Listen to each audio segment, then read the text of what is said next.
Hey everyone, I'm Ch.2, and welcome back to another special episode of Final Fantasy XIV.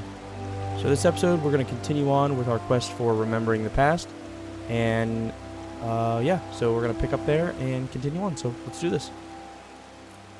Nananji in the Maelstrom Command. Let's put it that way then, shall we?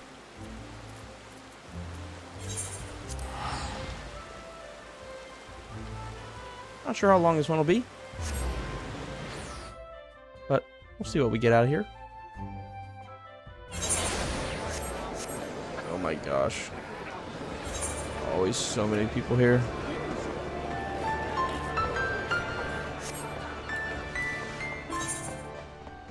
Wait. Go the right way.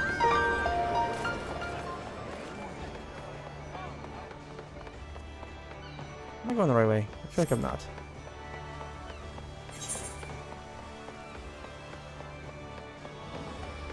Upper decks. Right?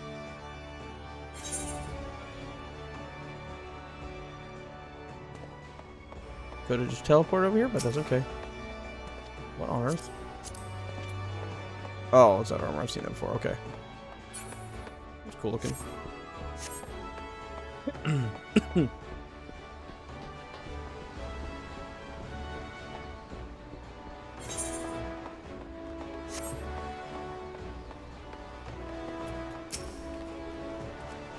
That armor's cool. What's this? Oh. No, I guess I won't know now. Ch.2, ever a sight for sore eyes. You must be Nananji. Rashad Riki at your service. I understand you wish to hear about the operation to destroy the lunar transmitter. Indeed, I'm penning a biography of the Archon Louisoix, you see, for which I'm interviewing people who had dealings with him. I truly appreciate your time. You're very welcome. I would be glad to assist even if it wasn't a request from Lieutenant Volk.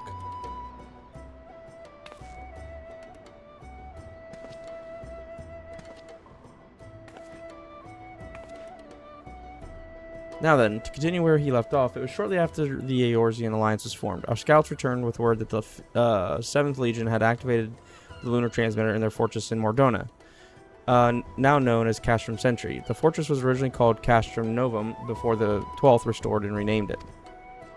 14th. Alright, I missed that. What was it? Okay, yeah, 14th. Okay, I wasn't reading right.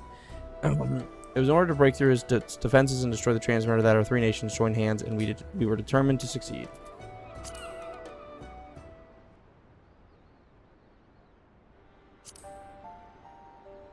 We had entrusted adventurers with ridding us of the primals. Now we had trusted them with the very fate of Eorzea. I still remember the operation as if it were yesterday. Though we met with a fierce resistance, we fought more fiercely still. No matter the cost, we had to ensure that the adventurers had the chance to strike at the transmitter. And when the messengers arrived, bearing word that they had succeeded, it still makes my heart soar to recall the moment of triumph.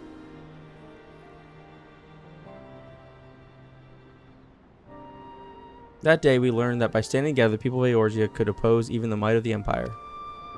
'Tis no exaggeration to say that the victory paved the way for Eorzea's future. Without it, there would have not been an Operation Archon.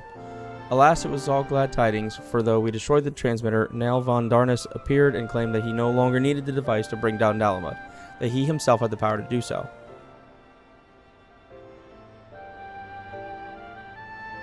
So long as Van Darnus lived, the threat of destruction remained, and so, branding him an enemy to all life in Eorzea, the nations of the Alliance undertook a desperate manhunt. At length, they located him in Korthus and sent their greatest warriors to hunt him down. Leading that formidable band was the adventurer whom they called the Warrior of Light, and though no records remain of the fierce encounter, one thing is certain: at battle's conclusion, Nal von Darnus was brought low.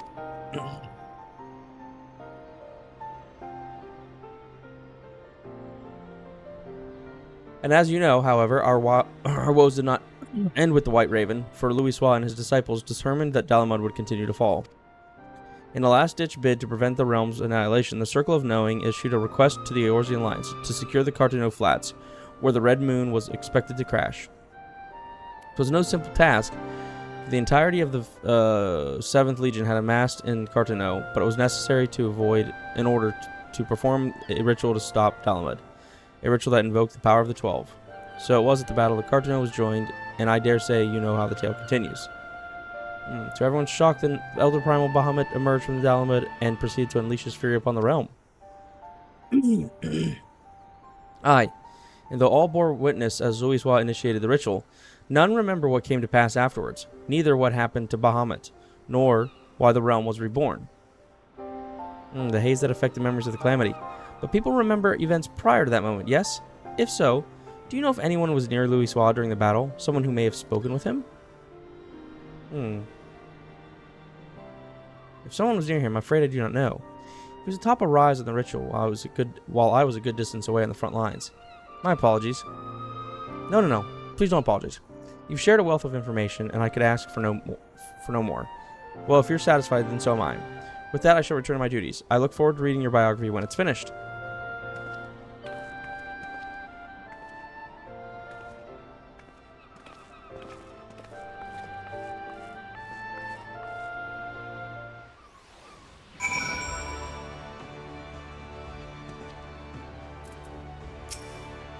Now I've progressed with the events leading up to the calamity, and yet... Oh, forgive me, I was deep in thought. It's no small part due to your help. I've managed to learn a great deal, but there's still more that I wish to know. Might it trouble you to accompany me a little longer if you're willing? Please, let me know. Sure. Quest sync. Oh, okay. Preserving the future. Continue coming with me. Wonderful. Come, let's lead to the Drowning Wench to discuss our next move.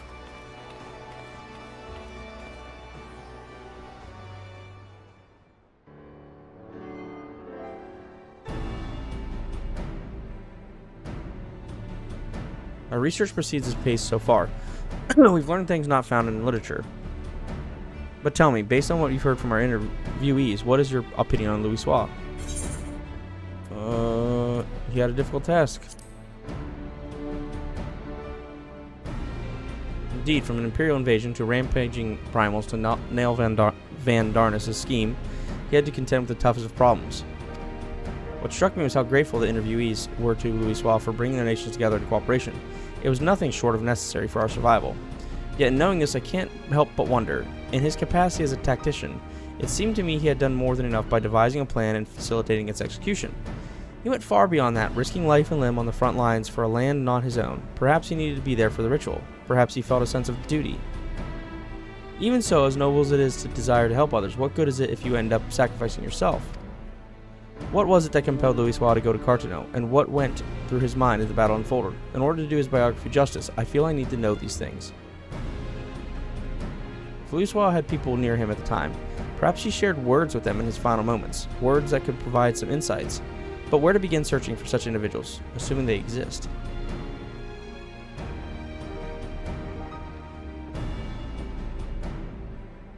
Sorry, friends, but I couldn't help overhear your conversation. Just so happens I know a bloke who served among Louis Soir's guard at Cartano. Truly, you know someone who was with him? Aye, as far as I'm aware, he wasn't keeping the fact a secret, just for good measure. What do you want to speak with him?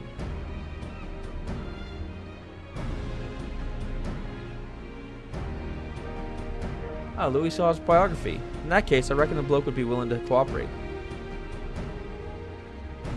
Orn Gangum's his name, and was a lieutenant of the Maelstrom. After the calamity, turned over to adventuring so as to be a greater help to the common folk. A Maelstrom officer turned adventurer will be most keen to speak with him. Where might he be found? When Orn drops in the other day, he said he had business at the Morby dry docks. If you're lucky, might be as he's still there. Understood. We're in your debt.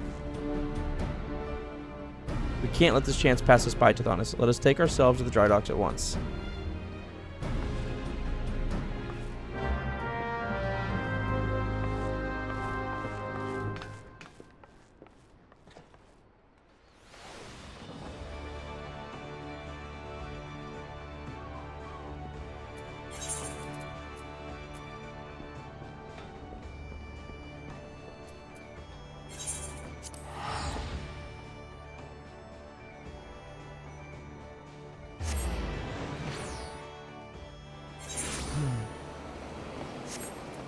Nunji. Right, where could Orn be? In hindsight, we should have asked what he looks like. His name would suggest he's a Midlander, but Well, nothing for it to but to make inquiries. Let us split up for the task and meet again here.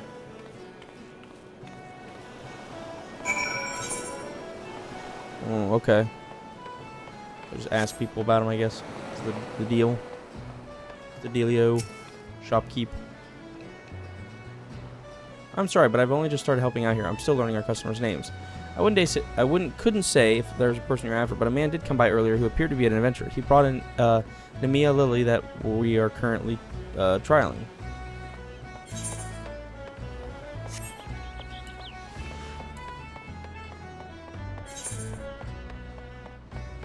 Right way? I think so. Oh yeah, there it is. Rugged importer.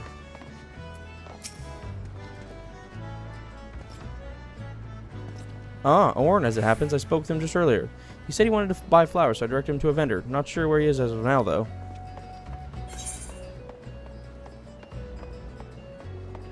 Am I missing someone in this area? Oh, right there. Veteran. Shipwright.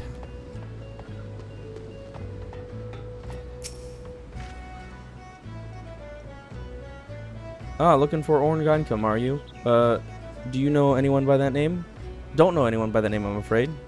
I did walk by an unfamiliar fellow just now, though, over by the mark of the spinner. He had a flower in his hand, so he caught my eye. You have an inkling as to where Orn might be. Time to rejoin Nananji. So I meet Nananji back here, I guess.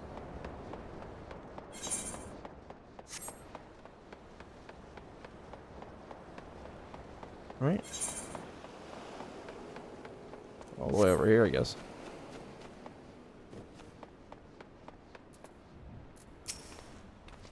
There you are, Tithonus. Were you able to learn anything?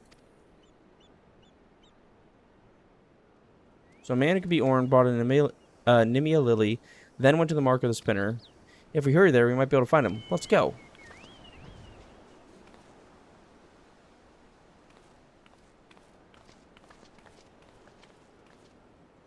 Okay, I think we'll head over that way, and then we'll call it for this one.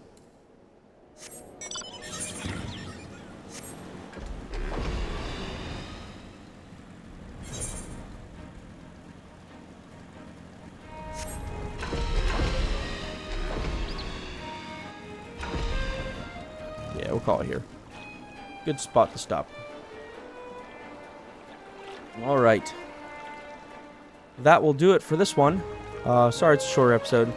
Just got lots of stuff going on, so I'm trying to do some recordings when I can. So thank you all so much for watching. Please don't forget to leave a like, comment, subscribe, hit that bell to be notified of new episodes. And as always, I will catch you in the next one. All right, thanks. Bye-bye.